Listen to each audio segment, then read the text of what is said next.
بسم اللہ الرحمن الرحیم۔ السلام علیکم ویورز، آج ہم بات کریں گے فلسطین کے بارے میں۔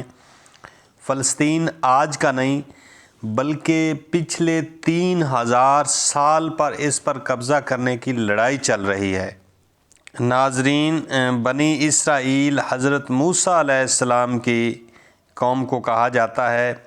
آج سے تقریباً 3300 سال پہلے موسیٰ علیہ السلام نے بنی اسرائیل کو فرعون کی غلامی سے آزاد کروایا۔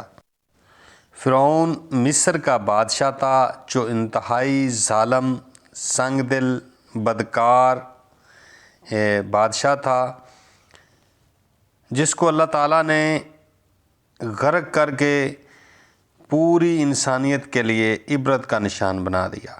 تو وہ بنی اسرائیل کو اس نے غلام بنایا ہوا تھا، بنی اسرائیل پر طرح طرح کے مظالم کرتا تھا۔ حضرت موسیٰ علیہ السلام نے بنی اسرائیل کو فرعون کی غلامی سے نجات دلوا کے بنی اسرائیل کو فلسطین لے گئے۔ فرعون حضرت عیسیٰ علیہ السلام کے مقابلے میں بہت بڑی فوج کا مالک تھا، اور اس کی فوج جنگی ہتھیاروں سے لیس تھی، لیکن اللہ تعالیٰ کی مدد سے وہ غرق ہو گئی۔ اس طرح فرعون کو شکست ہوئی اور حضرت موسیٰ علیہ السلام بنی اسرائیل کو لے کر فلسطین پہنچے۔ تو موسیٰ علیہ السلام نے اسرائیل یعنی فلسطین پر قبضہ کرنے کا کہا، تو انہوں نے یہ کہہ کر انکار کر دیا کہ ہم اس پر قبضہ نہیں کر سکتے، آپ اور آپ کا رب ہی جانیں۔ تو اللہ تعالیٰ نے ان کو سزا دی، تو 40 سال تک بنی اسرائیل فلسطین کے صحراؤں میں بائبل کے اندر اللہ تعالیٰ نے فرمایا یہ علاقہ حضرت ابراہیم علیہ السلام کی اولاد کے لیے ہے، اور یہودی صرف اس پہ اپنا حق جتاتے ہیں، حالانکہ حضرت ابراہیم علیہ السلام کے 2 بیٹے یعنی حضرت اسحاق علیہ السلام ہیں، جن کو فادر آف بنی اسرائیل کہا جاتا ہے۔ تو اسی طرح یعنی دوسرے بیٹے حضرت اسحاق علیہ السلام کے علاوہ حضرت اسماعیل علیہ السلام ہیں، جن کی قربانی پیش کی تھی حضرت ابراہیم علیہ السلام نے۔ تو یہودی جو ہیں وہ حضرت اسحاق علیہ السلام کی اولاد میں سے ہیں، یعنی ان کو فادر آف بنی اسرائیل کہا جاتا ہے۔ تو دوسری طرف حضرت اسماعیل علیہ السلام جو اہل عرب کے بادشاہ ہیں، یعنی یہ حضرت محمد مصطفیٰ صلی اللہ علیہ وآلہ وسلم ان کی اولاد میں سے ہیں۔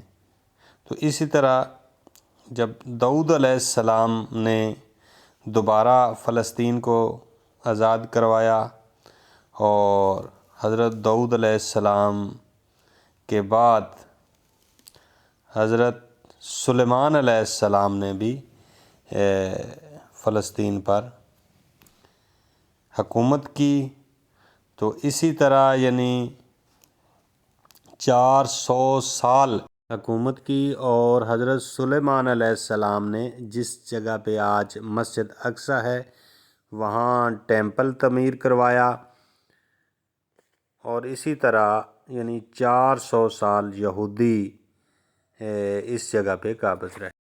اس کے بعد بخت نصر جو ایران کا ایک انتہائی طاقتور اور جنگجو بادشاہ تھا، اس نے دوبارہ فلسطین پر قبضہ کر لیا، ٹیمپل کو تباہ کر دیا، اور یہودیوں کو غلام بنا لیا، اور غلام بنا کے 70 سال تک اس نے عراق میں رکھا۔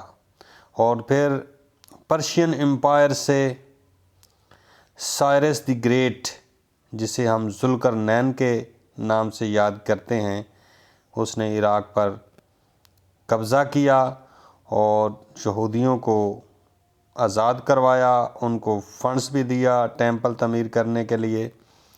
اس کے بعد رومن امپائر نے دوبارہ فلسطین پر قبضہ کر لیا۔ خلیفہ دوم حضرت عمر فاروق رضی اللہ تعالی عنہ کے دور میں جب فلسطین کو فتح کیا گیا تو سیفرونیس نے درخواست کی کہ میں اس شہر کی جو چابیاں ہیں وہ خلیفہ وقت حضرت عمر فاروق رضی اللہ تعالی عنہ کو ان کے ہاتھ میں دوں گا۔ تو حضرت عمر فاروق رضی اللہ تعالی عنہ جب پہنچے تو یہ منظر انسانی تاریخ نے پہلی دفعہ دیکھا۔ حالانکہ الیگزینڈر دی گریٹ سکندر اعظم سے بھی زیادہ طاقتور، مضبوط اور بڑی ریاست کے مالک جب بطور فاتح اس شہر میں داخل ہوئے تو غلام گھوڑے پر سوار تھا اور خلیفہ وقت دنیا کے طاقتور ترین بادشاہ پیدل سفر کر رہے تھے۔ تو اس طرح یعنی 350 سال تک فلسطین میں اسلامی حکومت قائم رہی، جو سکندر اعظم سے بھی زیادہ مضبوط سلطنت تھی۔ حضرت عمر فاروق رضی اللہ تعالی عنہ کے دور میں یہودیوں کو، عیسائیوں کو اور مسلمانوں یعنی تینوں مذاہب کے لوگوں کو مکمل آزادی تھی۔ وہ مکمل آزادی کے ساتھ اس شہر کے اندر اپنی زندگی کو گزار سکتے تھے۔ اس کے بعد 350 سال کے بعد کروسیڈرز یعنی صلیبیوں نے فلسطین پر حملہ کیا اور ٹیمپل کو تباہ و برباد کر دیا، خون کی ندیاں بہا دیں، مسلمانوں اور یہودیوں کے بچوں اور عورتوں کا قتل عام کیا گیا اور ان پر زمین تنگ کر دی گئی، اور اسی طرح ظلم و ستم کا ایک نیا باب جو ہے وہ اس علاقے میں شروع ہوا۔ ظلم و ستم اور بربریت کا یہ دور تقریباً 90 سال تک جاری رہا۔ کروسیڈرز نے مسجد اقصیٰ کو ایک پیلس کے اندر تبدیل کر دیا جہاں کسی بھی مسلمان کو اندر داخل ہونے کی اجازت نہیں تھی۔ کروسیڈرز نے یہودیوں کی عورتوں اور بچوں کو زندہ جلا دیا۔ ظلم و ستم اور بربریت کا یہ دور مسلمانوں اور یہودیوں پر تقریباً 90 سال جاری رہا۔